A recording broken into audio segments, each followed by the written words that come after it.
The market narrative around software has shifted quickly and sharply. Investors are asking a reasonable question.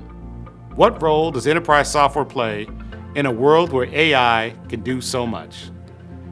We believe the narrative is wrong, but it's not irrational. We've seen this before. Every major technology shift creates a period where expectations move faster than reality. In 2014, investors feared AWS would disintermediate enterprise software. That fear proved to be the setup for a decade of software expansion.